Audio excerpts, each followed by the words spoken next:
Olá, mulherada! Sejam bem-vindas a mais um episódio do podcast Mulher em Forma. Eu sou a Polly Takal, criadora do método Mulher em Forma, que já ajudou mais de 400 mil mulheres. Agora já, esse número já ultrapassou, né? Que a gente tá falando 400 há um tempão já. Perdemos as contas já. A conquistarem sua autoestima, reconquistarem sua autoestima, emagrecerem, terem qualidade de vida, né? Tudo de uma forma simples e sustentável. E hoje, finalmente, eu consegui trazer esse convidado aqui. Tem que anotar na agenda, daí ele remarca, daí ele... Mentira. ele remarcou uma vez só. Duas, vai. Hoje nós estamos aqui com o nutricionista Ricardo Rancan. E aí, manda um alô, oizinho pras meninas. Tudo bem, Cadu? meninas? Como vão? Tudo bem? Gente, ó, Cadu Rancan, ou Ricardo Rancan, é nutricionista, preparador físico, formado na USP, especialista em longevidade e emagrecimento. E hoje ele veio aqui para bater um papo com a gente, para contar aí alguns mitos, né, e verdade, para a gente fazer um tirateima aqui, né? E ele também foi um dos idealizadores aí de toda a metodologia de nutrição dentro da plataforma Mulher em Forma, que vocês aí, quem são nossas alunas, que aplicam aí no dia a dia. Seja bem-vindo. Obrigado. Esqueci de falar, calma. Nas horas vagas, ele também é meu marido. É que é tão esporádico, tá, gente? É tão esporádico que vocês podem ver que a gente já tá, assim, no 10º podcast, agora que ele apareceu. Nas horas vagas que estão cada vez mais vagas. Por quê? Temos que marcar na agenda Isso. agora. Mas vamos dizer que isso é culpa sua, claramente. Não culpa é. minha. Depois né? a gente conversa. Não, mentira, gente. É um prazer estar aqui, conversar um pouquinho. Eu falei, né, que é só o 10º episódio que eu vi, mas é porque você tinha que ir calejando o podcast pra daí você chamar o marido, né? Não pode chamar logo de cara. Seu cobaia, não pode, Não né? pode, Então é verdade. tem Tem que- razão. Mas várias das nossas convidadas aqui são atendidas, São são pacientes. orientadas por ele, né? Uhum. São várias das nossas convidadas aqui são orientadas por ele. Você sabe que o truque é esse, né? Eu vou mandando minhas pacientes, falo, vê se é legal, vê se dá tudo certo. Depois elas me reportam, entende? Ó, vai que Entendi. vale a pena. Divertidíssimo. Vamos lá. Cadu, conta pras meninas aqui. Eu acho que a grande maioria da nossa audiência, né, são mulheres com mais de 35, 40 anos, né? E rola muita dúvida sobre alimentação, né? E a primeira coisa, eu acho, que a gente podia falar um pouquinho é como a nossa alimentação vai influenciar na nossa longevidade, na nossa qualidade de vida. E se a gente tivesse um número, assim, para falar, né? Qual é a proporção que isso vai influenciar de verdade?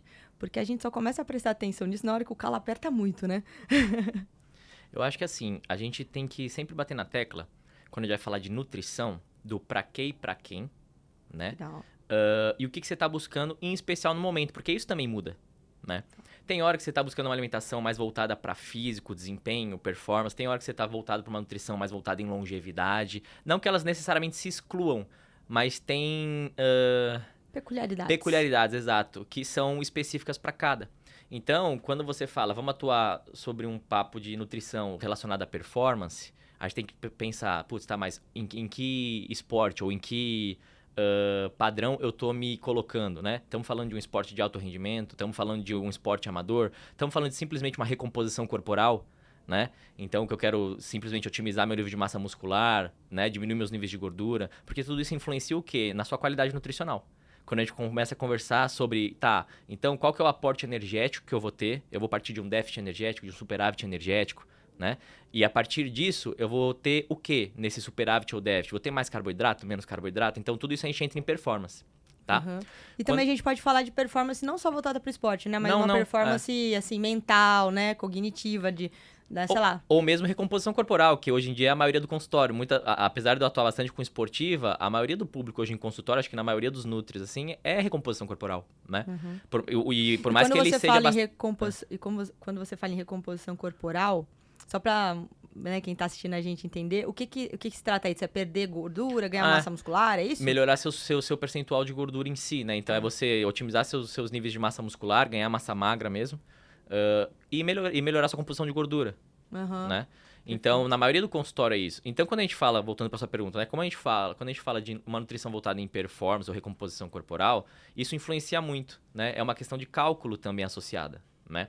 Quando a gente fala em nutrição baseada em longevidade, né? Óbvio que o cálculo sempre vai influenciar, porque é uma questão de ingesta e demanda, né? Mas a gente começa a falar também, em especial dos estudos mais recentes, uma dieta voltada para a Mediterrânea, né? Que busca o quê? É uma alimentação voltada para vegetais, frutas, verduras, carboidratos bem complexos em si, né? Um percentual de proteína não tão elevado, talvez, quanto um voltado para performance, entende? Legal. Por quê? Porque quando a gente bate em longevidade, a gente começa a bater em intestino.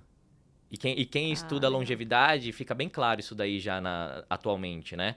Não tem como você ser longevo sem uma função intestinal bacana, sem uma microbiota intestinal, ou seja, aquelas bactérias que moram dentro de você, felizes. Aham. Entende? Bem alimentadas, Bem vamos dizer assim. alimentadas, bem E alimentadas. aí, quando a gente fala em... Então, vamos bater nessa tecla aqui, depois a gente vai evoluindo.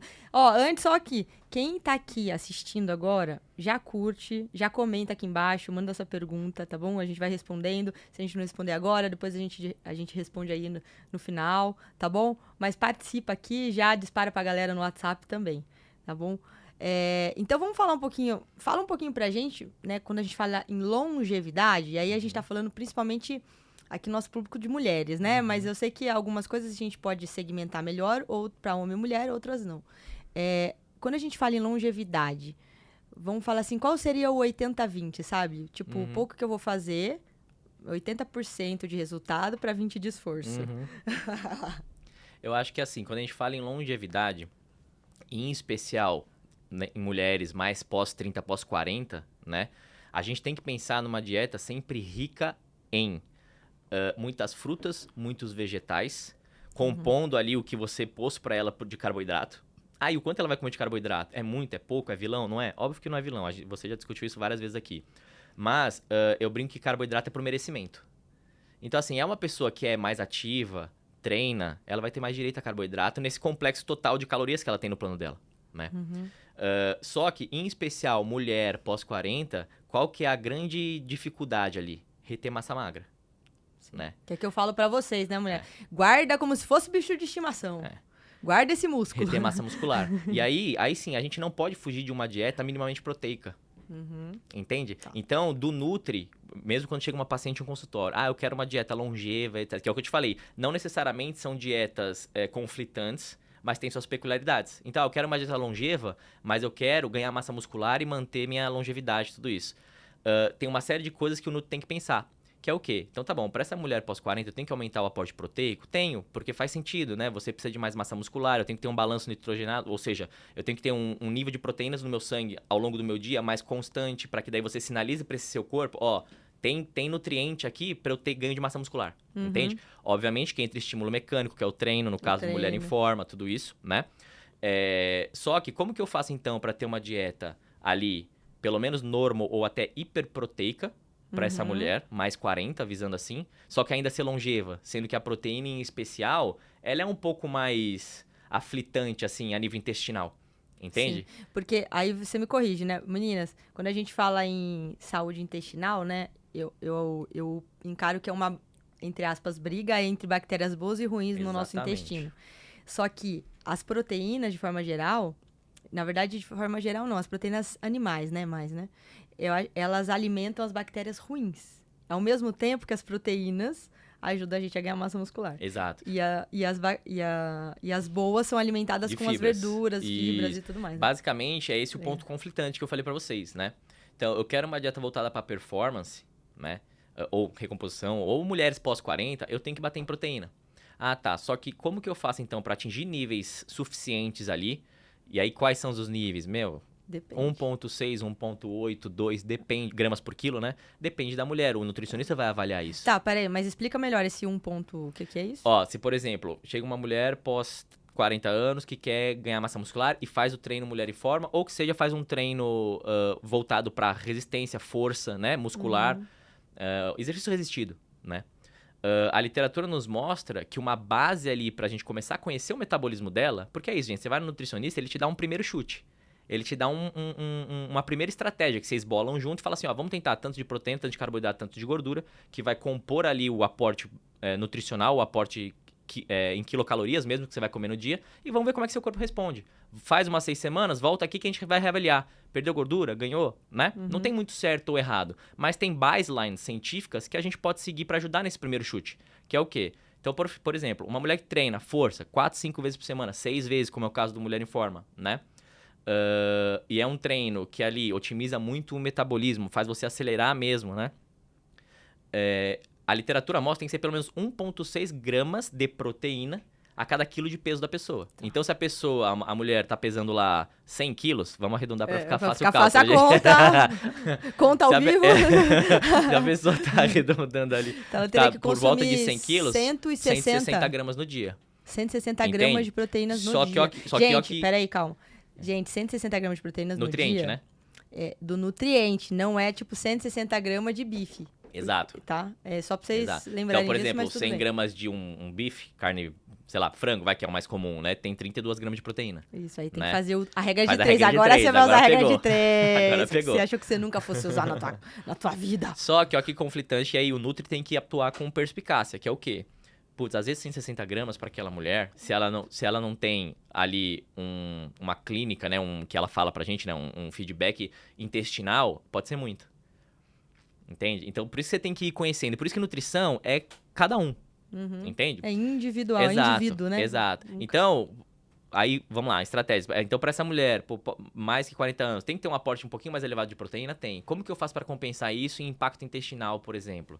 Eu tenho uma regrinha que é minha, tá? Aí não é baseline científica nada, tá, gente? É que eu uso no meu consultório. Na prática mesmo, Na né? prática, Que você que eu foi gosto, observando e que funciona. Para cada... Vamos falar de almoço e jantar, vai.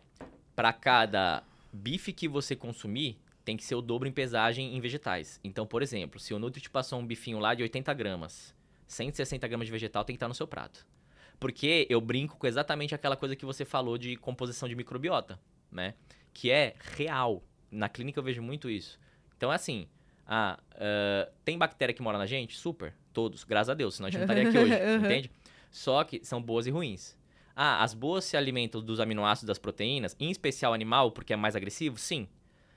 As más, né? As más, perdão. As más se alimentam da as boas é basicamente fibra. Ou seja, é salada, é vegetal, é fruta em especial, né? Tem muita gente que fala assim, alface tem muita fibra. Gente, você comer 1 quilo de alface, não vai ter tanta fibra assim quanto você tá pensando, entende? Um prato cheio, né? É muito mais importante você lotar sua alimentação de frutas. E vegetais, né? Vegetais. Vegetais então, tem bastante entende? também, né? Então, eu gosto dessa regrinha. Me apetece clinicamente. Que é exatamente isso. Então, você vai comer o dobro do que sua microbiota boa precisa, para metade do que sua microbiota patógena. Tá, né? 2 para 1, né? 2 para 1.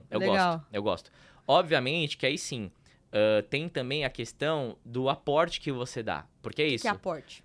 O timing, né? Os estudos chamam de nutrient timing, que é o quê? Exatamente o tempo que você oferta de nutrientes. Que é como assim? Então, Dentro de um dia. Tá. Então, por exemplo, se você tem lá 160 gramas de proteína para essa mulher X que a gente criou aqui, né? Faz diferença você ofertar 60 gramas dessa proteína no almoço, 60 no jantar e o restante ao longo do dia? Ou você fracionar de um jeito melhor? Para sua microbiota intestinal talvez faça. Entende? É aquele velho negócio. Então já que eu tenho que comer 160 gramas, eu posso ir no barbacoa, numa churrascaria que alguém conheça aí e me atolar de proteína numa refeição só? Vai ser extremamente prejudicial. Então quando a gente fala de nutrição, voltando para sua pergunta, né? Composição, longevidade, a gente tem que bater nessas teclas e sempre tentar um equilíbrio. Legal. Né? Porque, óbvio, vão ter as pessoas que são 8 ou 80, no sentido, não, é a pessoa que não tem problema intestinal, tá super certa, ela quer uma nutrição totalmente voltada para físico, para performance e tudo mais, que vai ser uma nutrição muito esportiva, entende? E vai ter aquela pessoa que é 80 que não tá nem ligando muito pro físico dela, que é uma coisa longeva. E aí, ela tá super disposta, e é extremos. E aí, quando você vê extremo em estudo, é meio que assim, cara, então vamos pro plant-based? Vamos tirar totalmente proteína animal? Sim, que a gente entende? tem, né? A gente Então, tem alunas assim. Entende? Né? E aí sim, vamos literalmente tirar totalmente proteína mesmo, tipo assim, diminuir níveis proteicos, realmente proteína pegar animal. Só dos vegetais, até um veganismo. O que é isso? Não tem certo ou errado na nutrição. O nutricionista vai ter que entender qual que é o seu perfil e atrelar, sim, a melhor estratégia voltada pro seu perfil. Isso. E, obviamente, fazer os cálculos de micronutrientes necessários. Sim. Entende? Sim, perfeito, legal. Deu pra entender? Nossa, aprofundou já isso aqui, hein? E quando a gente fala de emagrecimento, a ideia também é, vamos falar assim, bem parecida com isso, com pequenos detalhes, vamos dizer assim, certo? Sim. Eu gostei disso que você falou, né? Que como que é? Que o carboidrato, É por merecimento. ele é por merecimento, Eu falo né? muito isso para meus pacientes. Então, quando você fala isso, é assim, é relacionado ao gasto energético do exercício? Não só. Também é o gasto energético do exercício, porque, querendo ou não, a maioria das pessoas em consultório são praticantes de academia, né? Tirando as pessoas que são esportistas, eu corro, eu nado, eu faço triatlo, né? Praticante de academia, a gente é assim, corre, pedala, ou faz a alguma musculação aulinha, ou tradicional. faz uma musculação tradicional, Exato, alguma coisa exato. assim. São atividades que basicamente são glicolíticas, né? O que é isso, gente? Você vai usar basicamente o glicogênio muscular, que nada mais é do que o carboidrato que está estocado no nosso músculo que a gente se alimenta e fica lá bonitinho para uso local mesmo, né? E aí, então a gente tem que pensar tanto numa questão que você falou de demanda nutricional, então o quanto que essa pessoa realmente gasta na sessão de exercício dela, né? Então, é uma sessão de musculação. Uma sessão de musculação vai gastar ali por volta de 200 calorias, né? Sim. Entende? Se fizer bem feito, né? Entende? Aí sim, a nível atleta, eles têm atletas que gastam 300, mas você vê que não é tanto assim quanto a pessoa pensa. Sim. Entende? Óbvio que aí sim, a gente sabe que o truque da musculação, o legal da musculação ali é todo pós, né? Isso a gente sabe, né?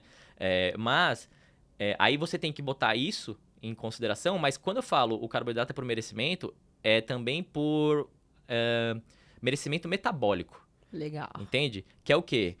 É uma pessoa que, tá seguindo uma alimentação mais regrada já há um tempo bacana, a mesma composição corporal já estão em níveis mais bacanas, né? Então, com um percentual de gordura um pouco menor, um percentual de massa muscular um pouco maior. Por quê? Quando a gente fala por merecimento de carboidrato, a gente não tem como falar de um hormônio que chama insulina. Sim. Né? E aí, quando a pessoa... Peraí, só explica aqui pras meninas. Gente, insulina é um hormônio, né, pra quem não sabe, porque é assim, não sei quem tá assistindo, né? Tem gente que entende, tem gente que não. A insulina, ela é um hormônio que pega o açúcar, vou falar de um jeito, né? Que pega o açúcar que tá lá no nosso sangue, a glicose que tá no sangue. Quando a gente come, a gente digere aquilo ali, né? Absorve. E uma hora aquilo vira energia no nosso sangue ali, circulante. Essa é a glicose. Quando a gente tá com essa glicose mais elevada, a insulina vem pra pegar ela que tá em excesso ali e guardar. O que é comum, né? Então, assim, E guardar dentro das células. Aí pode ser dentro da sua célula de gordura, pode ser dentro do seu músculo, né? Que você vai falar, pode ser dentro do seu fígado e assim por diante. Isso. Então, basicamente, a insulina nada mais é do que isso. Ela é um hormônio que trata, quando a gente come qualquer fonte de glicose, frutose, os carboidratos em si, né? E dá vazão nisso pra não ficar no sangue. Basicamente é isso, né? E aí, por que por merecimento? Porque, como eu disse, como você... quanto mais você está sensível a essa insulina, e aí o que é isso? Quanto mais o seu corpo precisa produzir menos insulina para fazer o trabalho dela. O que isso quer dizer? Uma pessoa que é mais sensível à insulina, comeu uma banana, por exemplo, que é uma fonte de carboidrato, né? Então, vai lá, triturou, digeriu, absorveu no intestino, foi pro sangue. Então, momentaneamente, essa sua glicemia normal do sangue ali, né? Dá uma aumentada, esperado, né? Já que você comeu, obviamente. Então, o cérebro já produz uma mensagem, né? Por neurotransmissão, tudo pro nosso pâncreas, que é quem produz a insulina, para que essa insulina seja produzida, caia no sangue e aí, pronto, saiu a insulina do sangue. Bem simploramente, tá, gente? Né? Uma pessoa bem sensível à insulina é o quê? A pessoa que a banana bateu no sangue lá, ou a glicose bateu no sangue, o cérebro já manda a mensagem rapidinho pro pâncreas, o pâncreas libera um pouquinho de insulina, o serviço tá feito. Já resolveu. Tá. Uma pessoa que é mais resistente à insulina é o contrário. É a pessoa que, por inflamação, por excesso de peso, enfim, metabolicamente não está 100% certinha, vamos dizer assim, né? Não tá no seu melhor potencial. Funcionamento, perfeito, isso tá um pouco dificultado. Então, o cérebro tem que mandar mais mensagem pro pâncreas, o pâncreas tem que produzir mais insulina do que uma pessoa que tá sensível, pra daí voltar e fazer esse trabalho todo.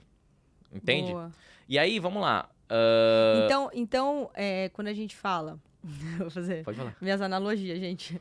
Então, quando a gente fala em sensibilidade à insulina, você tá falando, e tem tudo a ver com emagrecimento, né? Que a gente vai falar aqui. Você tá falando assim, sabe aquele filho?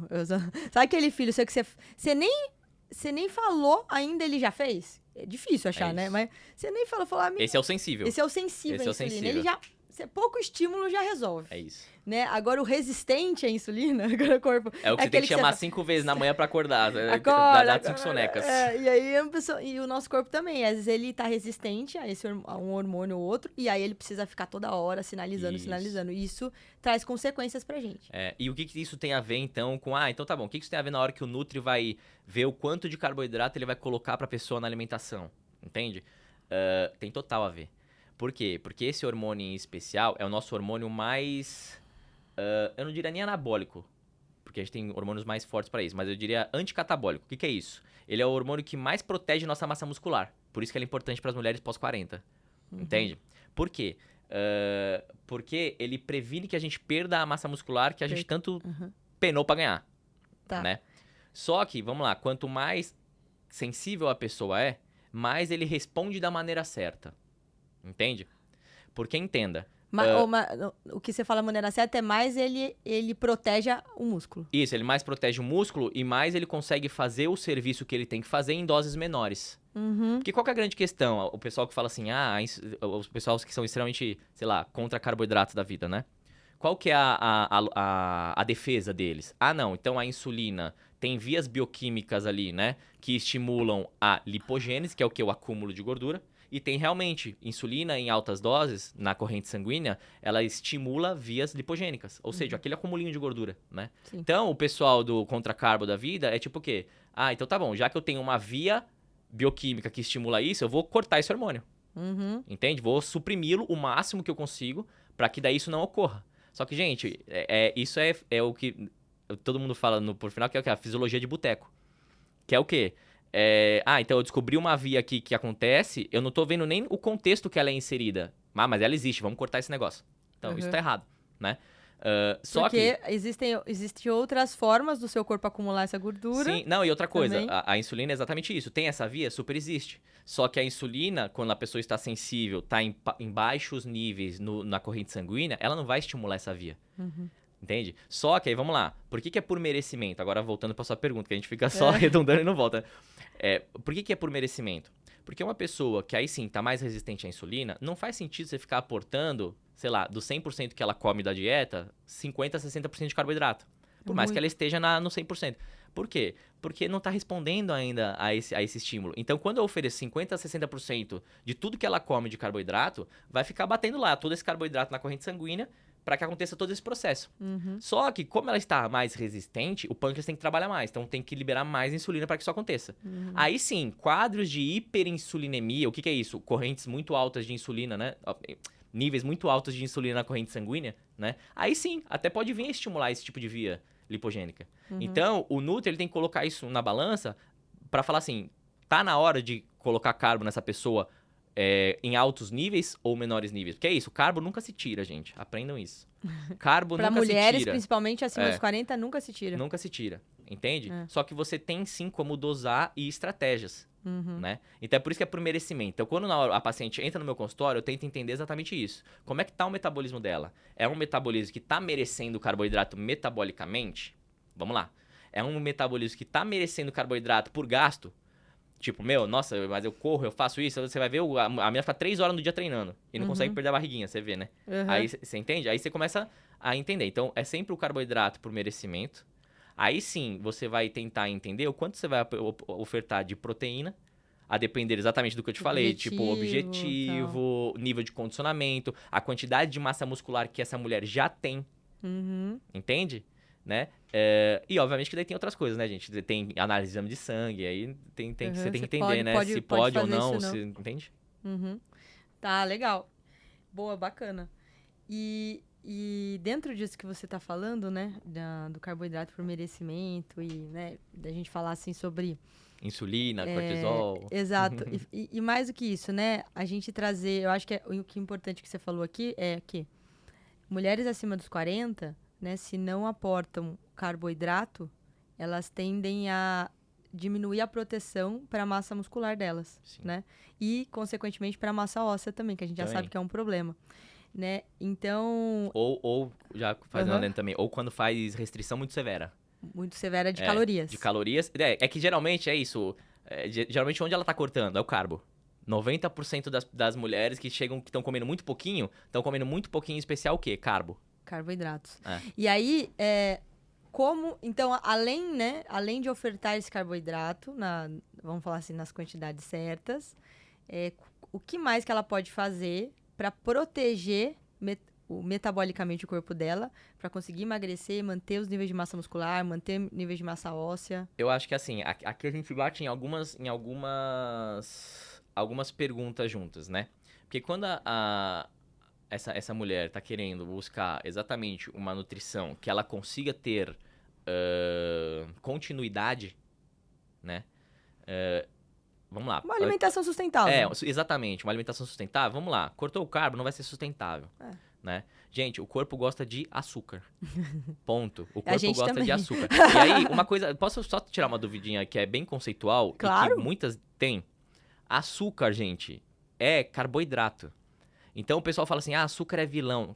Então vamos lá, açúcar é carboidrato. O que é o açúcar? O açúcar é a menor partícula do carboidrato. Então quando a gente come uma banana, não vai entrar a banana no nosso sangue, certo? A gente tem que triturar com a mastigação, etc. Vamos começar a deglutir e o processo de digestão acontece, perfeito? Por quê? Qual que é o motivo disso? Porque o nosso receptor lá no nosso intestino, que é onde vai entrar para daí, é a nossa porta, nosso intestino é a nossa portinha do mundo externo pro sangue. Né? Que é onde tem que entrar o nutriente, né? Então, não tem um receptor de banana aqui. Tem um receptor, entende? Tem um receptor do quê? Da menor partícula dessa banana. Então você vai, então o açúcar é só um nome, é simplesmente um nome, gente, né? É só um nome do quê? Das menores moléculas. Quais são? Frutose, glicose, galactose. Ponto. Esses são os que a gente chama de monossacarídeos. Traduzindo, é a menor partícula da banana. Né? No caso da banana é a glicose e a frutose só, né? São duas. Então, a gente tem receptores para as menores partículas. Então, o açúcar que todo mundo fala, açúcar é crime. Aí sim, é o açúcar refinado, que é aquele açúcar branco de cozinha, né? Porque aí vilanizou o nome açúcar, mas açúcar é todo o carboidrato que a gente come. Então, por que eu tiro essa dúvida básica? Porque eu pego muito paciente e falo assim, não, mas não pode fruta, né? Porque fruta tem açúcar. Entendi. Sim, fruta tem açúcar. Só que esse açúcar você deve, não é que você pode, você deve. Entende? E qual é a diferença base desse açúcar, então vamos falar assim, da fruta para um açúcar de sei lá, vamos pensar uma coisa gostosa, gente. Um pudim. Tá, a diferença é a composição molecular mesmo. Não, então, mas por que a gente fala assim, esse açúcar pode, esse açúcar é bom e esse açúcar não é bom? Exatamente pelo impacto que vai ter na sua glicemia em especial. Porque a depender do nível de açúcar, isso vai entrar com uma velocidade maior ou menor e vai afetar exatamente essa sua glicemia na corrente sanguínea. Então, quando a gente fala o açúcar mais negativo, é o quê? O que é atrelado a picos nessa sua glicemia. Entende? Porque tem pouca fibra também. Isso, entenda. E aí, outra a gente começa a falar de lenda, a gente vai se perder completamente. Parece em casa. A gente começa a conversar de uma coisa que a gente vai ver que a gente tá conversando de completamente outra. Você que quis mudar de assunto. Não, senhor, então foi você que fez o adendo. Mas tudo bem. Olha lá. E, gente, vai dar DR aqui. Ai, assim, meu Deus. Tudo bem que você é convidado, você pode escolher o que você fala. Basicamente, isso também é uma coisa que cai por terra. Porque, vamos lá. Então tá bom.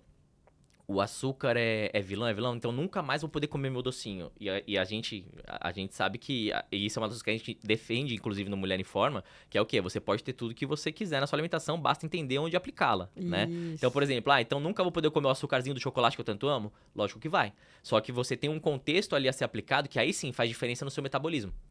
Entende? Que é o que você falou. Então, por exemplo, eu vou comer um açúcar do mal, que você falou, né? Então, sei lá, um pudinzinho, que sim, né?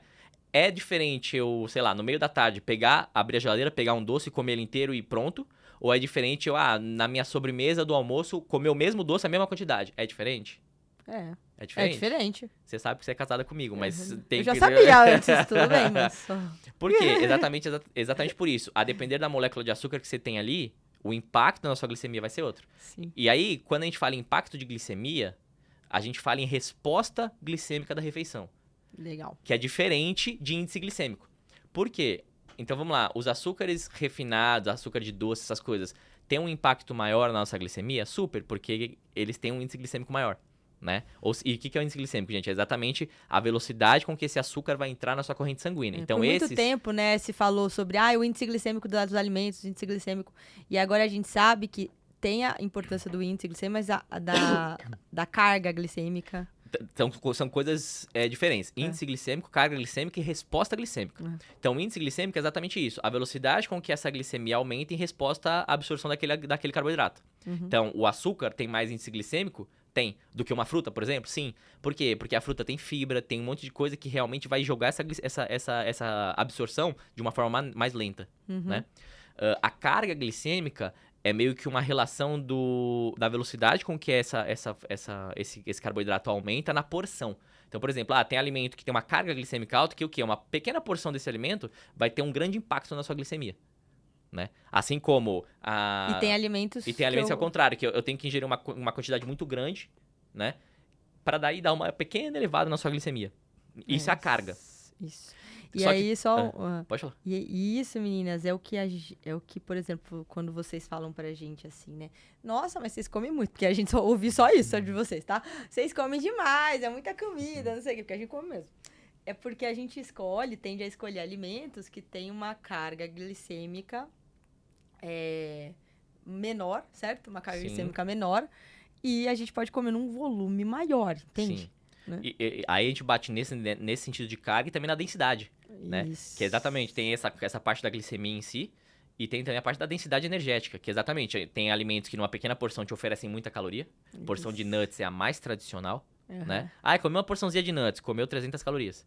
O que não tá certo ou errado, depende do que você tá buscando ali naquela refeição, mas é muita caloria pra umas 5, 6 nuts, entende? Né? E comi, sei lá, meio quilo de melão. Nossa, você vai comer meio quilo de melão, meu, é bastante coisa. E tem muito menos calorias que as nuts, entende? Sim, que um saquinho de amendoim, por exato. exemplo. Mas, e aí você tava falando sobre o índice glicêmico, carga glicêmica e a resposta glicêmica. O que é isso? Exato. Aí, só que todos esses conceitos caem meio por terra quando você vai fazer uma refeição rica, qualitativa, né? Com comida de verdade. Por quê? Porque a resposta glicêmica, aí sim, vai ser o que vai ter impacto na sua glicemia realmente. Por quê? Porque tá bom, escolhi alimento que tem uma carga glicêmica altíssima, ou seja, tem um baita potencial de aumentar minha glicemia. Ou escolhi um alimento que tem um índice glicêmico altíssimo, tipo arroz branco contra arroz integral, né? Tá, só que você vai comer ele sozinho? Então você vai almoçar e vai comer um bowl de arroz sozinho, sem nada? Não, gente, nem no Japão você faz isso. Nem no lutador de sumô você faz isso, entende? Você vai colocar um feijão, uma lentilha, sei lá, você vai associar, você vai associar com uma proteína. Então, o que vai comer e come só arroz e feijão? Um ovinho. Mesmo uma pessoa vegana, né? Vai comer um arroz vegano, vai colocar um tofu, vai colocar uma proteína vegetal. Então, assim, vai ter uma proteína associada. Então, começou a surgir a resposta glicêmica, né? Que é o quê? Qualquer fonte de fibra, né? Ou seja, colocou lá sua saladinha, colocou lá seu vegetal, sua abobrinha, seu chuchu, né? Qualquer fonte de proteína, então colocou lá um filé de frango, um ovinho, né? Ou qualquer fonte de gordura, né? Que você colocou umas amêndoas na sua salada, colocou um azeite na salada, enfim, né? Tudo isso, você entende? Vai entrar junto, vai virar meio que uma maçaroca ali, né? Que é o que a gente chama de bolo alimentar. Então, apesar da gente ter receptores específicos para cada coisa... Virou uma meleca só. Virou uma maçaroca só. E não tem, né, um bedelzinho que fica separando, né, um monitor lá pra... Não. O que acontece? Acontece que vai chegar tudo isso no seu intestino e os receptores vão pegando, né? Só que você concorda que diferente... Eles têm que separar ali. É diferente você entrar na fila só você e vambora, do que você entrar na fila e ter 300 negros junto com você ali, tipo, né? A resposta, a velocidade com que essa glicemia vai aumentar vai ser completamente outra se você associou, então, uma fonte de proteína, uma fonte de gordura, uma fonte de fibra, entende? Legal. Então, isso já vai ser diferente. Isso significa que quando a gente faz uma refeição rica, é como se a gente estivesse tentando pegar o metrô às 6 da tarde em São Paulo. Exato. E quando a gente faz uma alimentação, tipo, só um doce, só não sei o que, né, separado, o impacto assim, é completamente outro. O impacto é outro, a velocidade... Exato. Então, aí, respondendo a sua pergunta, tem errado ou certo? E na verdade, a minha pergunta foi sobre quais são as estratégias relacionadas à alimentação, né? Que seria o 80-20, quando a gente se fala em emagrecimento, além dessa questão que você comentou no início de carboidrato por merecimento. Então, vamos lá. Nossa, a gente rodou, hein? Mas eu lembrei, ó. Carboidrato por merecimento. Então, isso a gente vai bater nessa tecla. Segundo ponto. Quando a gente fala em emagrecimento, e aí aquele emagrecimento gostoso, tipo assim, né, massa muscular lá em cima, perdendo gordura realmente, né? Porque tem diferença entre perder peso e perder gordura, e emagrecer, né? Tem perder peso e emagrecer. Emagrecer é perder gordura. O seu peso às vezes nem altera, Uhum. entende? Mas você tá perdendo gordura, tá tudo certo, né? Sim. Aí sim, o que você precisa? Basicamente uma dieta mais proteica, Tá. né? Aí usa aquela dica que eu falei, então tem proteína, aumenta vegetais, mas basicamente uma dieta mais proteica. Uhum. Entende? Então, vamos lá, carboidrato por merecimento, com uma dieta mais proteica, com a proteína em especial espaçada, para você manter esses níveis, né, de proteína ao longo do seu dia mais Legal. constantes, Uhum. né? E aí sim, a gordura, gente, ela é simplesmente um macronutriente que vai estar ligada para sua saciedade, Uhum. entende? Então, você usar ela de maneira esperta, né, em momentos espertos do seu dia faz super sentido. Então, no meio da tarde, que vem aquela minha fissura por comer e tal, você deixar um pouco de gordura no plano aí nessa hora, vai ser legal, né? Basicamente, tomar cuidado com as gorduras que você não vê, Isso que eu ia perguntar agora. entende? Por quê? Porque gordura, como eu disse, aí agora a gente tá falando de recomposição, né? De performance, vamos dizer assim. Melhora de composição de qualidade. Exato, Exato, né? emagrecimento A gente com tem que qualidade. manter essa gordura a níveis menores. O que são níveis menores, Cadu? 20, 25% do seu plano alimentar, provavelmente, né? Se for calcular em grama quilo ali, igual eu falei da proteína, né? Lembra que eu falei, gente? 1,6 gramas por quilo. Se a gente for colocar em grama quilo, mais ou menos, 0,6, talvez um 0,7, né? Ou seja, a menina que pesa 70 quilos, né? Então vamos naquele, né? 0,6, 0,7, o peso dela, talvez, né? Então, assim... Por isso que precisa do Nutri ali, né? Mas aqui a ideia pro cálculo, né? Pro cálculo. Mas a ideia que você falou bate super, que é exatamente isso. O quanto eu vou comer de carboidrato? O quanto você merece. O quanto eu vou comer de proteína? Mais do que de gordura. Porque eu pego muita paciente que vai no consultório, que eu vou bater lá o recordatório alimentar, ela tá comendo a mesma coisa. Tipo assim, se ela come, sei lá, 60 gramas de proteína, 60 gramas de gordura no dia. Aí eu falo, eu sei que você não é nutri nem nada, mas depois que eu abro o plano, você tá comendo tantos disso, de carboidrato, proteína e de gordura, de acordo com o que você me falou aqui. Eu falo, faz sentido pra ti, uma pessoa que tá com um pouco mais de gordura, quer perder essa gordura, comer a mesma quantidade de gordura e proteína? Entende? Você não precisa ser nutri, é que intuitivamente, a gente não para pra analisar o que a gente come, né? Sim, a gente não sabe. A gente não sabe, mas intuitivamente, aí ela fala, não faz. Não faz. Não, e essa gordura que você fala invisível, que a gente ingere, e que eu... Isso é perigoso. Pelo que a gente sempre fala, né? Nas nossas conversas em casa e, né, enfim, é que as pessoas não têm muita noção, e a gente não tem isso mesmo, né? A gente não aprendeu em lugar nenhum, o quão a forma de preparo dos alimentos influencia na quantidade de gordura que aquele alimento tem. É isso e os snacks. Os snacks que você fala são os lanchinhos. O lanchinho. Tô no escritório, agora vem dar uns bitezinhos numas amêndoas. Os snacks. Isso faz muita diferença em consultório. Então, vamos lá. Onde estão as gorduras que eu não enxergo, né? Por exemplo, modo de preparo das coisas. Influencia? Super. Né? Então, por exemplo, vou fazer meu ovo de manhã, né? Então, coloquei lá 2 ovinhos, tá? O modo de preparo influencia? Super. É diferente você pegar um azeitinho e colocar um filetinho, ou hoje em dia... spray, né? Hoje em dia, eu vi da Andorinha, só nem sei se tem outras empresas, mas tem empresas que fazem até em spray. Qual que é a ideia? É realmente para modo de preparo mesmo, né? Então, assim, tudo bem, você não tem lá a panela antiaderente, blá, blá, blá. Coloca só uma sprayzinha só pra não grudar literalmente, porque é um saco, né, gente? Toda hora eu vou comer meu ovo, tem que ficar raspando aquele, né? É um saco. Só que influencia. Então, se você for pegar todo o modo de preparo que tem atribuído na sua refeição, a gente tá falando ali de umas 20 gramas de gordura no dia. De gordura, gente. De gordura e não de azeite. Isso, de gordura. É que no caso são diretamente proporcionais, né? Só que é muito isso, gente. Então, por exemplo, vou comer minha carne no almoço. Mesma coisa. É diferente eu fazer com um fiozinho, ou que seja com um sprayzinho, ou deixar a frigideira totalmente, né? Então, tem coisas que a gente não vê. Tem coisas que a gente não vê. Mesmo na própria seleção da proteína, né? Então, quando é uma pessoa que vai em consultório e ela fala assim, eu só como mignon e salmão. Bom pra ela, né? Eu só como mignon e salmão. Tem problema? A depender, mesmo que seja a curto prazo, às vezes é mais jogo a gente escolher por outras opções, se for o caso. Entende? E não tô falando, nossa, é vilão. Me entendam, não tem vilão, né? Quais seriam as opções em relação ao salmão? Então, vamos falar de prato. Por exemplo, 100 gramas de filé mignon, carne vermelha primeiro, né? 100 gramas de filé mignon, a gente vai ter ali por volta de 9 gramas de gordura. né? Só que, em especial, os filés de filé mignon mesmo, os medalhões, né? Eles não têm 100 gramas, vem um medalhãozinho, 250. exato, entende? Então, assim, já estamos falando de umas 12, 15 gramas de gordura. Legal. Postinha de salmão. Uma postinha de salmão, que também nunca tem 100 gramas, a postinha ela é mais alta, né? Mas tudo bem. A posta de salmão vai ter cerca de 14.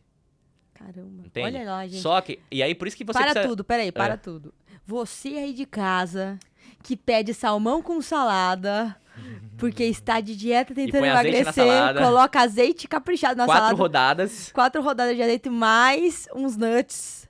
Está comendo muito mais gordura do que alguém que comeu um filé de carne com arroz e feijão Exato. e até umas batatinhas, meia dúzia, A gente vai. vê muito isso em restaurante por quilo, né? Você vê assim, a pessoa que tá claramente se esforçando na dieta ali, você vê que ela tá fazendo esforço, não tá pegando arroz, não tá pegando feijão, tipo assim, na cabeça dela é o certo, mas assim, comportamentalmente, ela tá fazendo esforço. Tipo assim, sabe? Pô, tô aqui com a minha salada, tô aqui com o meu grelhado, enfim, né? Só que daí ela vai pôr o azeite na salada, ela dá umas 8 voltas, gente. Gente, era mais fácil ter comido arroz, feijão, batata, saído satisfeita, feliz da vida e tinha ingerido menos caloria. Exatamente. Entende? Então, E só para as meninas entenderem, Cadu, que isso eu acho que é muito óbvio para você, mas pra gente não, Sim. né? Gente, o dia que eu descobri isso, eu tava na faculdade ainda. Eu fiquei assim, ó, como assim? Que 1 grama de carboidrato tem 4 calorias. E 1 grama de gordura tem 9 calorias. Ou você tem mais que o dobro. Se a gente focar no carbo em vez da gordura, a gente come mais mais volume. volume, mais quantidade. Um feedback que eu tenho semanalmente em consultório é isso. E na plataforma mesmo, né? O que a gente tem de feedback das meninas é exatamente isso. Eu nunca comi tanto e tô emagrecendo. Sim, porque caloricamente você tá comendo menos. Exatamente. Porque é isso. Como caloricamente é o dobro, né? Porque é o que você falou, 1 grama de carboidrato ou de proteína tem 4 quilocalorias, 1 grama de gordura tem 9. Então, uma dieta voltada para carbos e proteínas é meio que o dobro, né? Que você pode comer. Pode comer o dobro. Né? E aí, você começa a falar daquilo que eu te falei, de densidade energética do alimento. Então, pô, vou comer mais e vou emagrecer, tá tudo certo. E agora... Então tá, ó, vamos fazer um resuminho aqui para as meninas entenderem. Então, quando a gente fala de emagrecimento, a gente tem a questão do carboidrato pro merecimento. E aí, o merecimento não é porque você treinou ou não, mas em relação à sua condição metabólica. Perfeito. Naquele momento, né? Perfeito. Depois, a gente tem a questão de ingerir proteínas para preservar ao longo do dia todo. Mas isso daí é uma outra coisa, né? Ingerir proteínas para preservar sua massa muscular e essa proteína precisa ser distribuída ao longo de um dia todo. Pelo menos 4 refeições. Pelo menos 4 refeições ao longo do dia. Depois, a questão de que, mesmo que você não mereça muito carboidrato, você precisa ter carboidrato na sua alimentação, né? E a questão da gordura, que é, assim, usar como estratégia para os momentos que você tem mais fome, porque vai te saciar mais, e tomar cuidado com os alimentos que têm gordura e a gente não percebe, acaba não percebendo. E aí a grande pergunta é como que a gente toma cuidado, mas aí eu acho que para tomar cuidado você tem que começar a olhar. Tem alguns exercícios que são... É observacional, gente. Observar. Né? Só que tem alguns exercícios que são bem básicos, né? Por exemplo, então nunca mais vou usar azeite na minha salada, né? Eu falo para minhas pacientes no consultório, quando você estiver em casa, pega uma colher de sopa, pega o vidro de azeite na sua casa, enche essa colher de sopa, e aí sim, quando você for colocar na sua salada, você vai usar o que tá na colher de sopa. E ver o quanto que é. Porque eu quero que você olhe, eu quero que você observe. Quando você tá no restaurante, é mais ou menos isso que você tem que seguir. Por quê, gente? É diretamente proporcional. E aí, vai por mim, eu já fiz esse exercício em casa, inclusive. Uma colher de sopa de azeite cheia tem 8 gramas de azeite, que são 8 gramas de gordura, que são 72 calorias. Né? Então, assim, por mais que você não esteja contabilizando, é caloria de graça que você não tá vendo. Então, aí eu sempre falo, usa molinhos, usa estratégia de molinho. Então, coloca lá um pouco de iogurte, mistura no azeite, faz um negocinho mais que renda mais, né? Faz esse azeite render mais. Entende? Faz render mais, faz alguma coisa. Por quê? Porque é o que eu te falei, é tudo uma questão de cálculo. Você pode não estar calculando, mas seu nutri tá. Então, basicamente...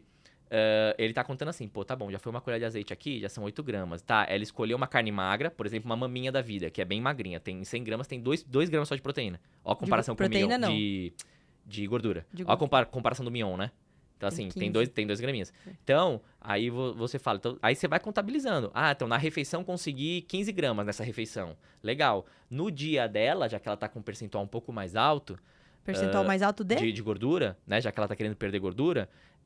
pro dia dela, eu fui naquele esqueminha, 25% de gordura do plano total, ou fui, tipo, 0,6, 0,7 gramas quilo. Vamos supor que eu tenho 45 no dia dela. 45 né? gramas de gordura. Gordura, e aí... Já foi 15. Já foram 15, então já foi eu um tenho terço. 30. Então você vê como a gordura é muito fácil de passar, meu. É, muito fácil. Entende? E aí você e é por isso que 80% das mulheres que vão lá, eu ponho no papel a quantidade de gordura, a quantidade de proteína, tá elas por elas. E você consideraria esse o maior erro que nós mulheres cometemos, assim, na alimentação? Eu acho que não é nem das mulheres. Eu acho que, tipo assim, todo mundo vilaniza, já que tem que vilanizar alguma coisa, todo mundo vilaniza o carbo, né? Pra mim, o mal hoje, nesse sentido, emagrecimento, é que tá na moda das gorduras boas. Ah, é gordura boa, então não tem problema. Então, é nuts, tudo bem, não tem problema, gordura boa. Ah, é azeite, não, azeite é gordura boa, não tem problema. Conversando com você, eu não paro de fazer um negócio, sabe? Então, assim, aí, querendo ou não, é questão de cálculo, é ingestão energética, é a energia que entrou e a energia que saiu. Entende? E qual seria, assim, se desse uma única recomendação para as pessoas evitarem esse essa cumilança de gordura sem perceber, assim? Eu acho que você tem que... É isso, a questão do azeite é puramente observacional. A partir do momento que você faz esse exercício uma vez na sua casa, você já vai ficar se monitorando. Então você fala, ai, não, tô exagerando, né? E optar por snacks mais inteligentes, pro seu objetivo, obviamente, né? Então, assim, é isso. Ah, tô no meio da tarde. Será que vale a pena mais eu pegar, que seja, um iogurtinho com uma fruta, que vai ser bem pouca gordura? E aí sim, posso até pegar nuts, porque nuts, não me entenda mal, gente, a gordura boa é excelente, tem que ter na sua dieta, eu sempre coloco. Só que nuts é meio que uma preciosidade. São 2, 3 unidades, não uma mão. Entende? Só que é isso. Droga, o amendoim com cervejinha. Se você vai fazer um lanche só de nuts, óbvio que você vai comer a mão. Porque se você comer 2, 3 nuts, quem se sacia com 2, 3 nuts? Ninguém. Entende? Pelo contrário, é até meio que... Dá né? Dá uma raivinha, né? Então, só que é diferente. Então tá bom, você vai comer uma maçã com iogurte mais 4 nuts. Ah, peraí. Então você tá tendo a composição nutricional que você precisa ali. Você tá até tendo uma resposta glicêmica super interessante, porque tá tendo carbo, proteína, gordura. E tem o alimento que ela quer pegar, que é a amêndoa, a noz, a castanha. Então assim, é aquele negócio, você não precisa deixar de trabalhar com nada. Só que você tem que ser inteligente nessas escolhas. E isso a gente tá falando de recomposição corporal, né, gente? Então, assim, é isso. É num modelo que eu tenho que segurar a sua gordura no dia. Sim. Então, coisas mais proteicas, né? Fruta, vegetais. Entende? Legal, legal. Boa. Ó, perguntas aqui. A gente sempre tem perguntas das alunas, né? Que a gente seleciona aqui para trazer. E uma pergunta, né, que a gente sempre ouve é em relação ao jejum intermitente. Hábitos como jejum intermitente, né, dieta cetogênica e outras abordagens que são mais restritivas, né, que estão na moda, sempre estão na moda. Quem nunca, né? Quem nunca que atire a primeira pedra. Elas são, elas são de fato eficazes como estratégia de emagrecimento e em que casos, tá? E quando a gente fala de mulheres que estão ali com 40 a mais ou já estão na menopausa, elas ainda seriam eficazes ou não, e em que casos, sabe? Tá. Vamos lá, gente. Vamos falar primeiro de, sei lá, vamos por tópico, dieta cetogênica, né? Dieta cetogênica, vamos A falar. dieta cetogênica em si, ela não é uma dieta ligada a emagrecimento. Tá? Mais uma vez, por que veio essa moda, né? Os carbofóbicos da vida, né? Falaram assim, então tá bom, aquela via do carbo lá que estimula a insulina, então ela engorda, né? Essa via existe? Putz, existe, então vamos cortar. Aí se a gente tirar o carbo da alimentação, ou fazer um mínimo de carbo, tipo assim, porque é isso, a dieta cetogênica é até 50 gramas de carboidrato no seu dia. Nossa, é pouquíssimo. É muito pouco, né? Por quê? Porque você tem que fazer uma condição ali pro seu corpo entrar em cetose, por isso que é a dieta cetogênica. Só que, vamos lá, pra que ela foi criada? A dieta cetogênica foi criada pra epilepsia. Olha que legal. Pra epilepsia. Por quê? Eu gosto de fazer essa analogia que é meio que assim, é como você dá tofu pro carnívoro, né? Ele vai viver? Vai. Se ele só comer tofu, ele vai conseguir sobreviver? Vai. Né? Só que ele gosta? Não. É mais ou menos essa analogia com o seu cérebro. O seu cérebro gosta de glicose. Gosta de açúcar. Tá, mas eu dei 50 gramas no dia inteiro. Só o nosso cérebro tem uma demanda de mais ou menos a 120 gramas por dia de glicose. Caramba. Entende? Só que eu tô dando 50 só. Graças a Deus, nosso corpo é muito foda nesse sentido. Ele é muito inteligente. Porque ele consegue glicose, você dando pra ele ou não. Uhum. Né? Então, qual que é a grande questão? Dieta cetogênica. Então, pra que ela foi criada? Vou baixar os níveis de carboidrato absurdamente no meu corpo. Pra que aí sim, eu não vou estar ofertando nutricionalmente o que o meu cérebro mais gosta, que é a glicose. Tá, mas com qual intuito? Diminuir a atividade cerebral. Porque a epilepsia é exatamente o quê? Uma hiperatividade cerebral, tanto que dá convulsão, crise, etc, etc. Então, vamos dar tofu pro carnívoro. Vamos fazer ele viver, obviamente, né? Vamos fazer esse cérebro viver, só que dando um nutriente que ele não gosta. Com menos atividade. Isso, porque entenda, tem menos células acelerado. do nosso corpo que só usam glicose. Tipo assim, célula do sangue, né? Célula vermelha. Ela não trabalha com outra coisa, ela não sabe trabalhar. Entende? Então, o nosso corpo ele tem prioridades. Ah, tá me dando 50 gramas? Quem que só usa essa parada aqui? Então tá bom, vai pra eles.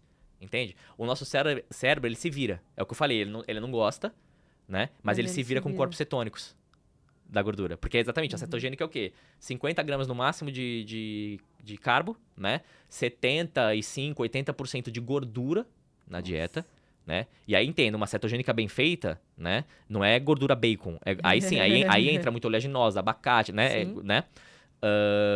E o restante de proteína. Por quê? O cara que faz a cetogênica, ele não pode aumentar muito a proteína. Porque o corpo é muito... Eu vou falar de novo. O corpo é muito inteligente. Em que sentido?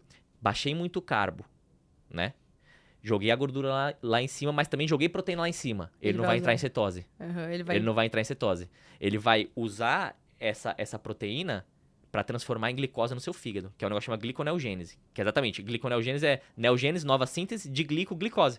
Então, gliconeogênese é a nova síntese de glicose a partir de alimentos, moléculas que não são glicose, tipo proteína que você está comendo. Então, quero fazer uma cetogênica. Quanto você está comendo de proteína na dieta? 40%. Você não está em cetose, lindo. Entende? O seu corpo... Aí você pega o exame de sangue dessa pessoa, a ureia tá lá em cima. Por quê? Porque é basicamente... O sangue conversa muito com a gente. Quando você sabe fazer uma boa leitura de exame de sangue, você já bate a dieta que a pessoa tá fazendo na hora. Você tá fazendo cetogênica, sabe? Você fala assim, entende? Por quê? Porque daí a ureia vai estar lá em cima. Porque é uma resposta fisiológica. Sim. Porque a molécula de proteína e carboidrato, mesmo gordura, são muito similares. A molécula de proteína, em especial, ela tem um rabinho a mais, assim, que é um composto nitrogenado, né? Para essa molécula virar carboidrato no seu fígado, que é a gliconeogênese, tem que quebrar esse rabinho e jogar fora. Então, quebrou esse rabinho e transformou em açúcar. Isso bem simplório, tá, gente? Quebrou o rabinho e virou em açúcar. E aí sim, vai usar para cérebro, vai usar porque finalmente ele quer, né? Só que esse rabinho, que é esse composto nitrogenado, ele é tóxico.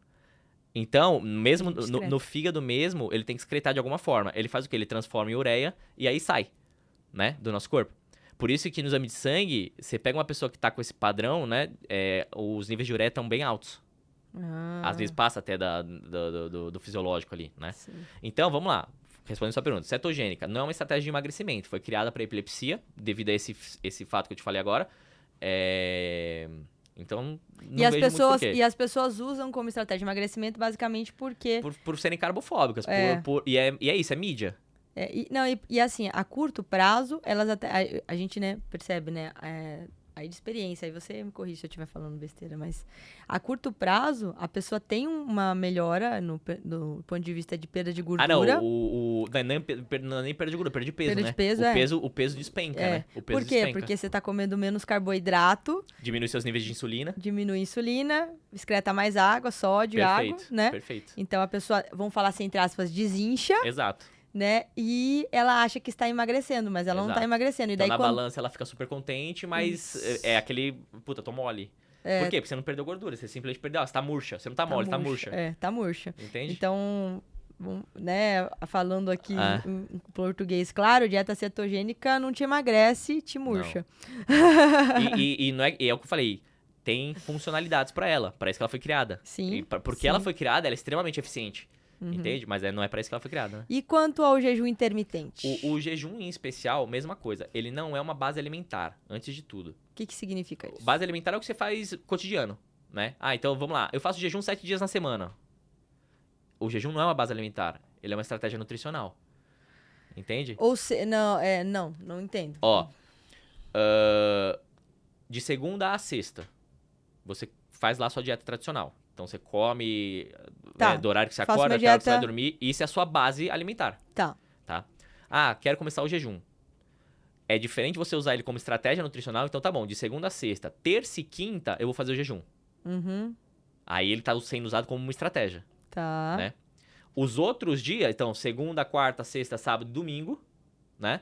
Eu vou fazer minha dieta tradicional, comendo na janela que eu sempre como, né? Das 12 horas, depende do que hora você Mas acorda e tal. então, o hábito de jejuar, de fazer esse jejum intermitente de forma contínua, Uhum. ele traz malefícios para a pessoa? Não é nem malefício, mas ele causa uma adaptação metabólica. Então tem muita gente que fala assim, ó, eu jejuo 7 dias na semana. Ah, tá bom, então eu acabo de jantar às 6 e vou comer só no almoço, por exemplo, né? Faço uma janela grande de jejum ali. Tá, você faz isso quantos dias na semana? 2? Você vai ter tendo muito mais benefício porque o jejum porque o jejum tem muita coisa benéfica, Sim, sabe? assim. Ele tem muita coisa Tá, mas e se atribuída eu estiver fazendo... do a que gente você vai estiver falar fazendo já. 7. Por quê? 7, o seu organismo não vai mais... É isso, ele causa uma adaptação.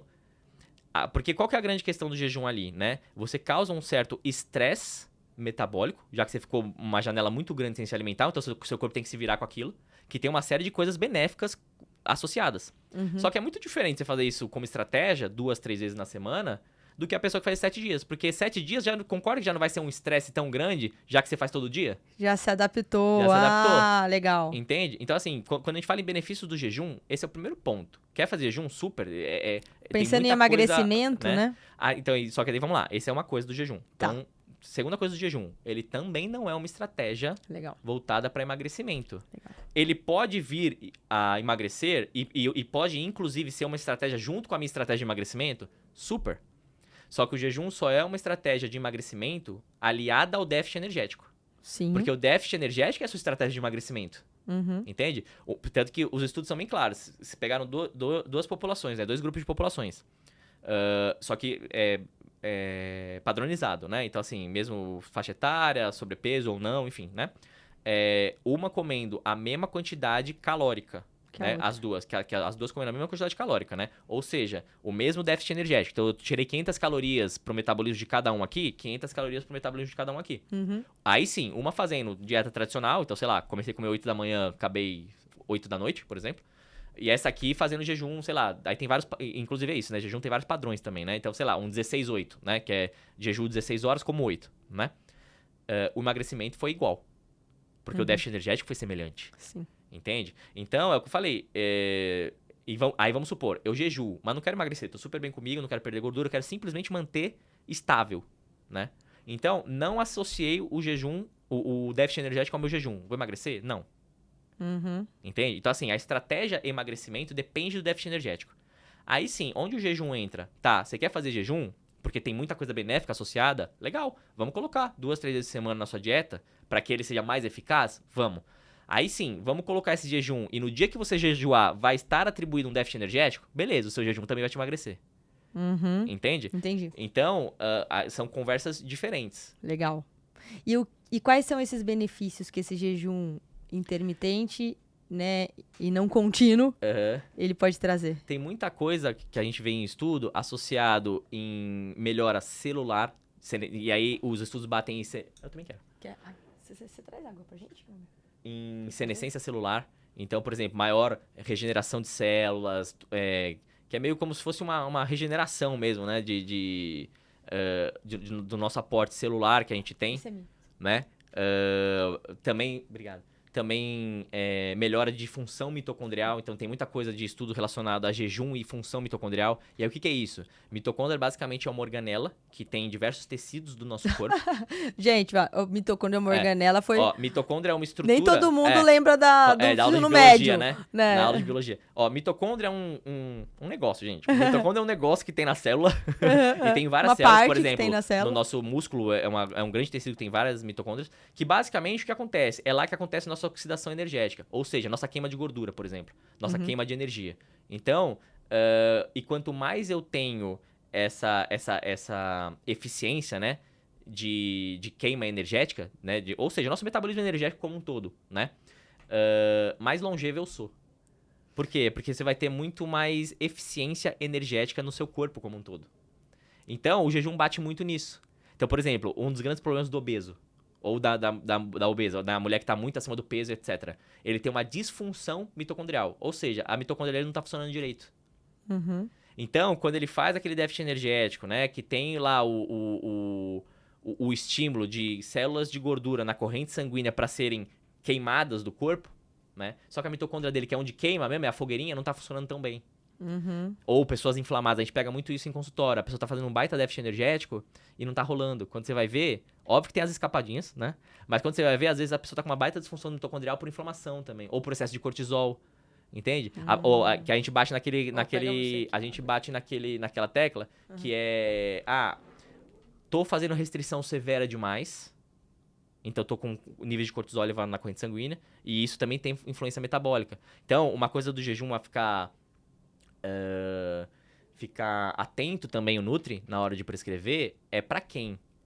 Por quê? É uma pessoa que tem um controle alimentar, um problema de impulsividade alimentar, porque isso também é associado.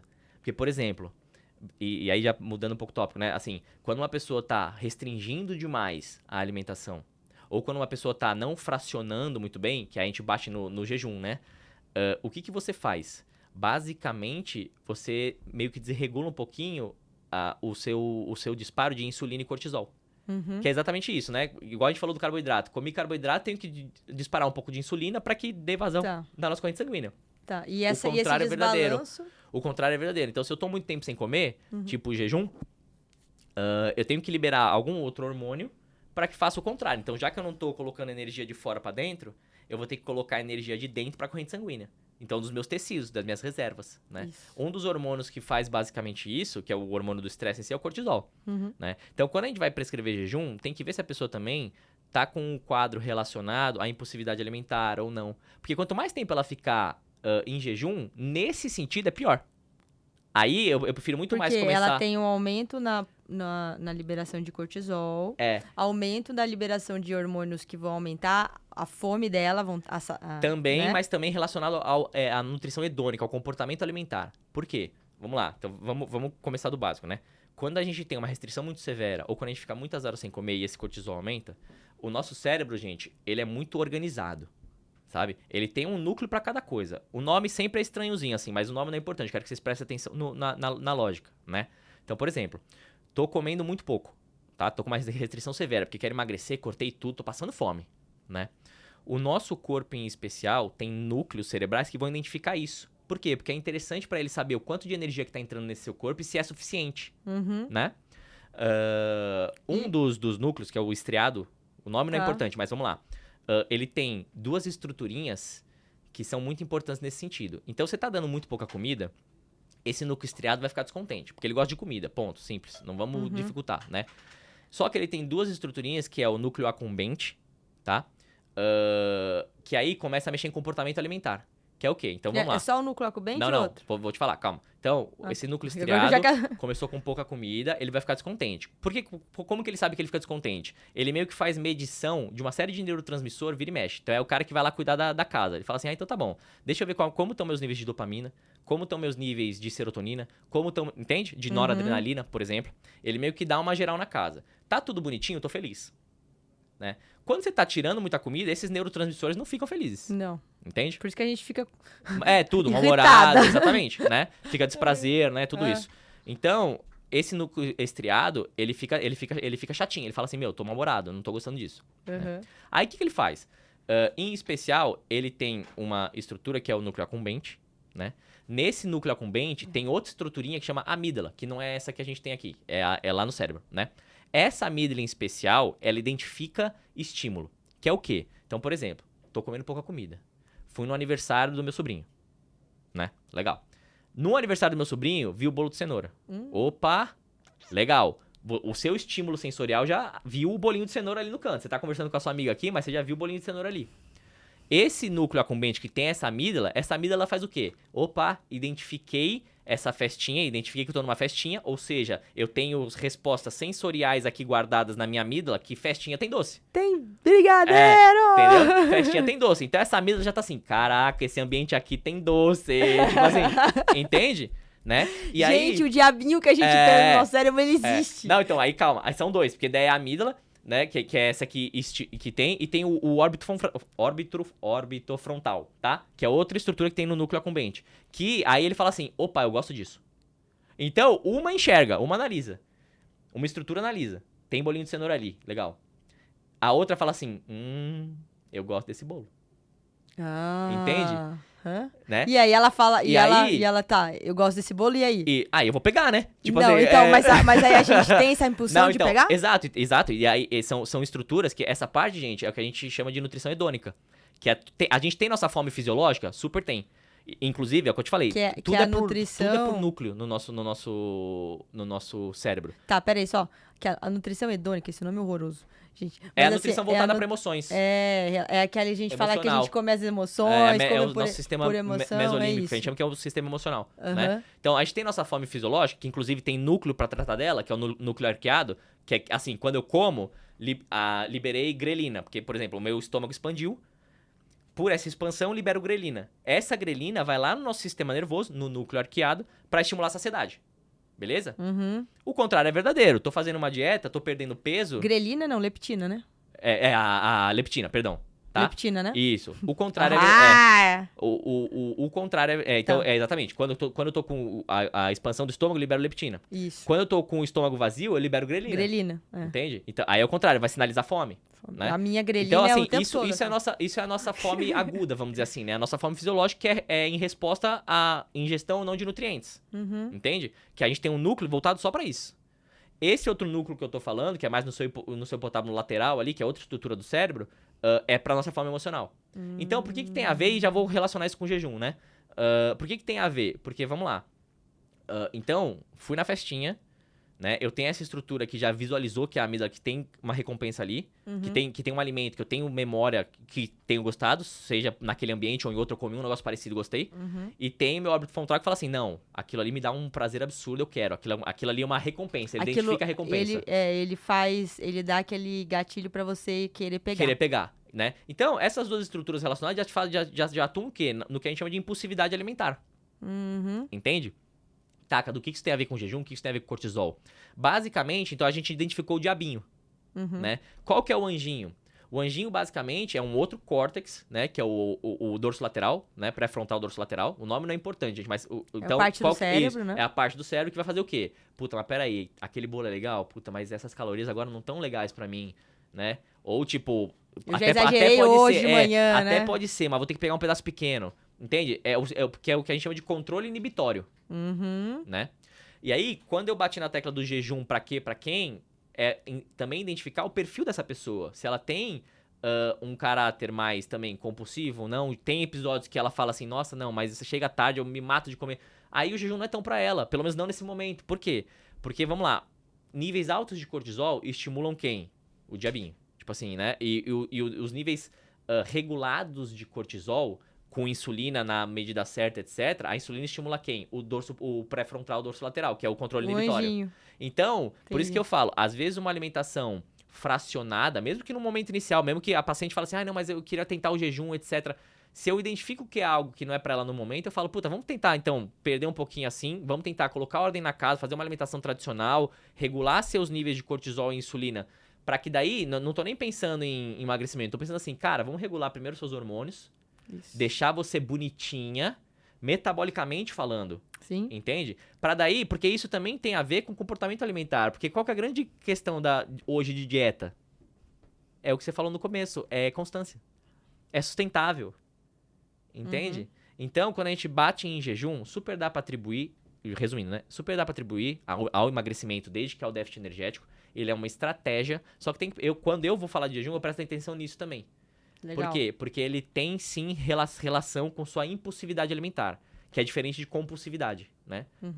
Com a sua impulsividade alimentar. Legal. Né? E aí, sim, num plano que eu quero fazer você emagrecer, sei lá, alguns quilos em tantos meses, aí você me fala seu objetivo, talvez isso na balança vai ser o que vai regular as suas escapadas mais frequentes ou não. Sim. Porque quando você fala em sustentabilidade de plano, você vê que é muito mais uma questão de constância e menos escapadas, que é o que você falou, 80-20. Você não precisa ser o atleta que não vai sair uma refeição. Só que 80% do seu plano tem que estar forte. A sua base tem que estar forte. Entende? 20% de safadeza eu consigo compensar. Depende do tamanho da safadeza, né? Mas assim, 20% de safadeza eu consigo compensar. 80% não. Sim. Então não dá pra ser 20-80, tem que ser 80-20. Legal. Entende? Muito legal. E isso vai muito ao encontro com o que a gente ouve, assim, né? Aquela questão de que restrição gera compulsão, né? Sim. Essa questão da fome emocional tá muito Se eu relacionada a fosse isso. corrigir essa frase, eu diria que assim, restrição gera impulsividade que gera compulsão. Ah, bacana. Entende? Porque tem esse entremeio no caminho. Quando você fala impulsividade, seria assim, aquele ato inicial de pegar. E a compulsão é não conseguir parar. Porque você vê que compulsão não é simplesmente um negócio fisiológico, né? Tem gente que sofre por compulsão, que tem muita coisa relacionada também à área psiquiátrica, tipo assim, realmente, né? Tem problemas neurológicos, aí sim, trabalhar com psicólogo junto, etc. Porque é muito bem isso, ó, a restrição gera impulsividade, sim. Só que ela não necessariamente gera compulsão. Só que sim, elas podem muito bem estar conectadas também. Sim. Entende? Então uma restrição pode gerar impulsividade, que pode gerar compulsão totalmente. Legal. Entende? Entendi. Mas tem um adendo. Tem uma leve diferença que faz toda a diferença ao mesmo tempo. Pô, legal. Nossa, gente, deu pra entender? Eu fiz uma pergunta. É sempre assim, a gente é sempre assim. Ó, só pega a aguinha aqui. E relacionado... Acho que a gente tava falando aqui antes, né? Essa coisa da fobia emocional, eu acho que é bem legal, né? Da gente abordar. Existem... E eu quero duas coisas, né? Existem alimentos, né? Ou contextos alimentares específicos. Tanto para quem tem essa fome emocional, ou períodos do nosso mês que a gente se sente assim. E a mesma coisa para mulheres que estão ali no climatério, na menopausa? Estratégias existem, que é exatamente isso que eu te falei. Quanto mais você conseguir fracionar melhor essa sua alimentação, mais melhor, porque você consegue hormonal. regular mais insulina e cortisol. Com o cortisol menor, você não vai estimular tanto isso. Entende? E alimentos em si, existe alguma Não, estratégias? o que você tem que prestar atenção é basicamente na resposta glicêmica da refeição. Que é exatamente isso. Se você tem uma alimentação que entra muito rápido, ela acaba muito rápido, teoricamente. Que é absorvida muito rápido, ela também pro seu corpo acabou muito rápido. É meio, tipo assim, te dei um brigadeiro de colher, vai? Eu como com uma colherzinha de chá ou como com a de sopa? Não, se você com a de como sopa... de servir. Se eu como com a de sopa, 2, 3 colheradas já era, né? Se eu como com a de chazinha, você vai ter que dar umas 10 ali, pelo menos, né? Nem sei se a analogia foi boa, mas é basicamente isso. Tipo assim, é diferente você... então vou fazer um lanche da tarde, né? É diferente você entrar com uma refeição que vai ser absorvida muito rápido do que você com uma coisa que vai ser digerida mais lentamente, etc. Isso tem relação com impulsividade? Super. Totalmente. Entende? Porque você vai dar uma digestão mais gradual ali, você vai ter mais tempo de comida no intestino ali, vai te saciar mais. Mas é uma questão mais neural, assim, posso dizer, né? Também do que a própria questão do estar com a barriga cheia ou não. Sim. E relacionado... Desculpa. Eu ia falar outra estratégia. Estratégia é o quê? Fibra. Né? Gente, fibra é extremamente sacietógena, né? Então, que a gente bate, inclusive, na verdura, vegetal, fruta ao longo do seu dia, né? Isso tudo vai ser bacana, né? Legal. Então, e aí como que eu respondo? Então tudo bem. Então, eu posso comer só uma banana à tarde, vai ajudar? Lembra da resposta glicêmica. Então, se eu colocar uma banana com algum tipo de aveia, farelo, ou uma granolinha que seja, entende? Você vai acrescentar fonte de proteína, de gordura, de fibra, para que essa banana não vai ser absorvida tão rápida, entende? Aí você pode colocar umas 2, 3 nuts junto? Pode, entende? Né? E uma coisa, hidratação. Tem a ver com compulsividade nesse sentido de estratégias, melhor fracionamento? Super. Porque muitas vezes você tá morrendo de sede, porque não tá bebendo água, e o corpo fica sinalizando, só que você acha que é fome e é sede. A gente não sabe fazer não sabe fazer a diferenciação, diferença. né? Então, aí você fica lá, pega a castanha, pega isso, pega aquilo, e pega lá. E ainda não foi o que você precisa, que é água. Entende? Então, assim, coloca água. Legal.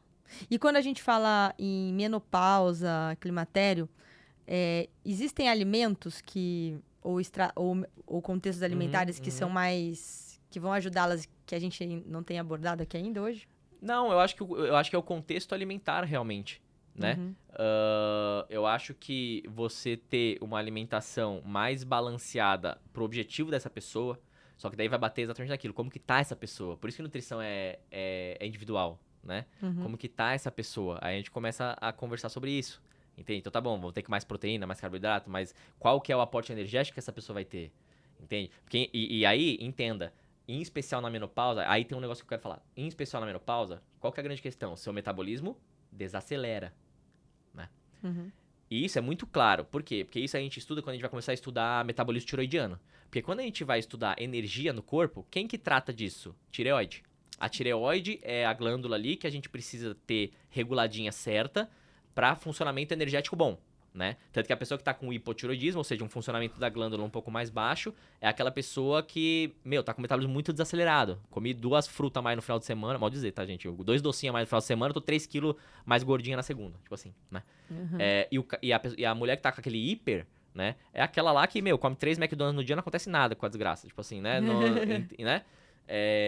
Só que, obviamente, tem uma série de malefícios também metabólicos, né? Por isso que, em termos de tireoide é sempre regular. Ela tem que estar regulada, ponto. Só que é muito louco. Tem estudos, até para estudar funcionamento tireoidiano, que eles viram que restrições muito severas, tipo 15 quilocalorias por quilo de massa magra tua... restrições calóricas. Aliás, perdão, por quilo de peso teu... Restrição calórica muito severa. Que é basicamente o quê? 15 calorias sendo ofertadas a cada quilo de peso teu. Nossa. Então, por exemplo, pega a menina de 100 quilos lá, que tá sendo nosso exemplo, né? Sim, 1.500 calorias 1.500 calorias. Entende? Nossa, e a mulherada faz, né? Que eu já fui uma dessas que fazia dieta, assim, de 1.000 calorias. Não, 800. entende? Já tem estudo, e tem bastante literatura que mostra o quê? Uma menora de funcionamento tiroidiano. Tá, você começou a piorar seu funcionamento tiroidiano, você começa a desacelerar seu metabolismo. E na menopausa acontece o quê? Desacelerar. Então é desacelerar o dobro. Então, entende? Por isso que, assim, obviamente que, como tudo na nutrição, é pra quê e pra quem.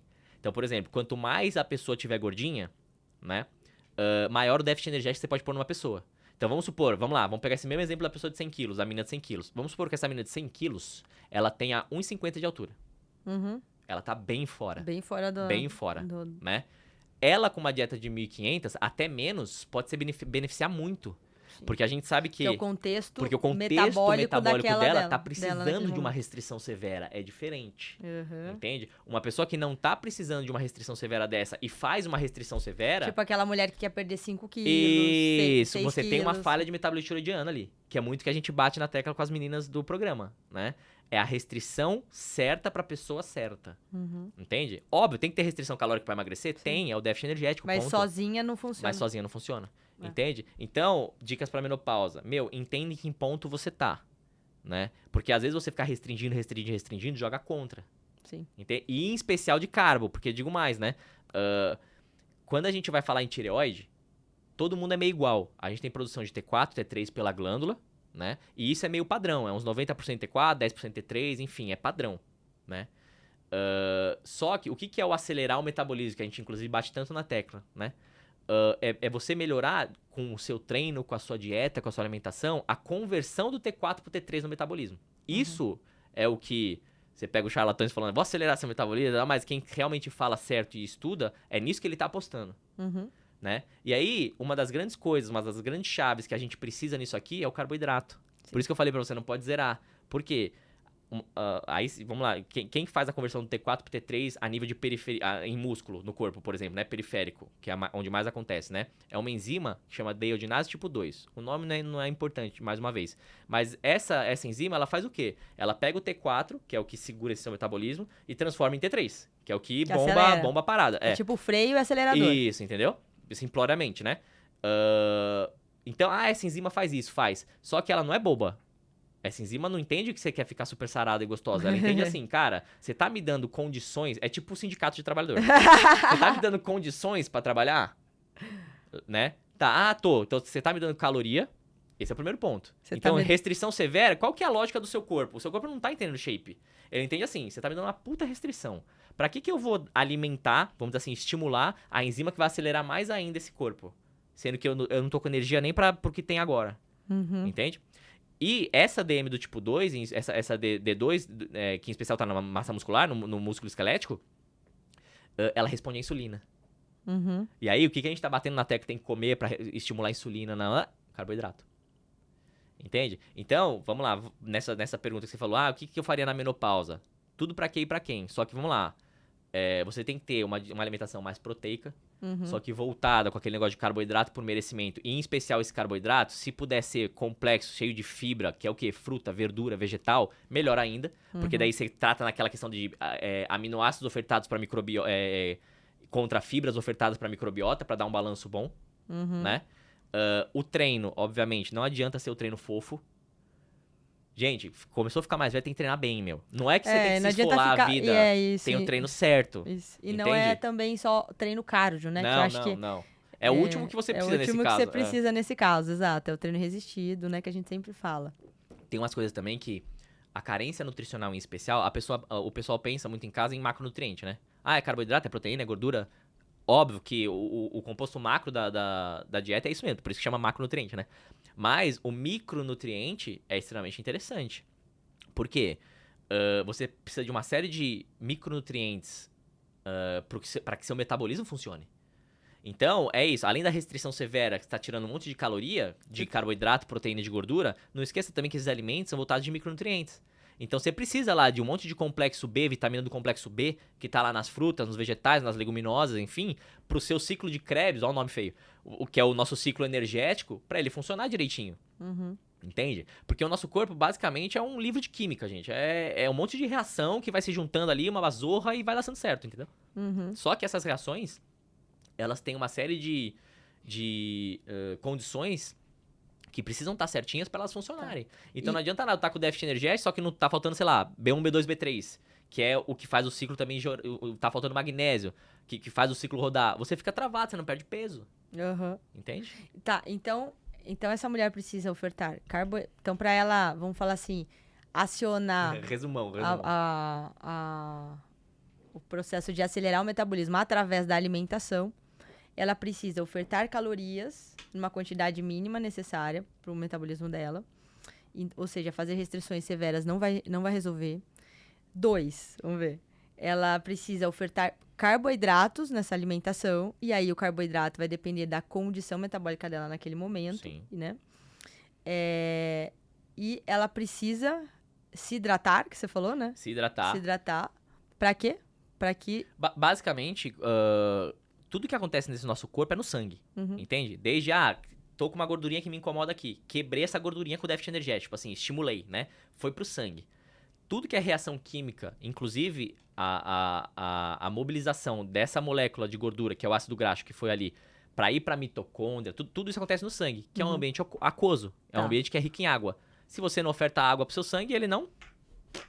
Fica ali, não funciona. Não funciona. As reações diminuem a efetividade. Pronto, legal. E tem mais algum ponto que a gente pode falar? E a proteína, né? E a questão da proteína, legal. Que a gente proteína tem que ter nesse seu plano alimentar, ali pelo menos, pra quem, né? Mas métricas, né?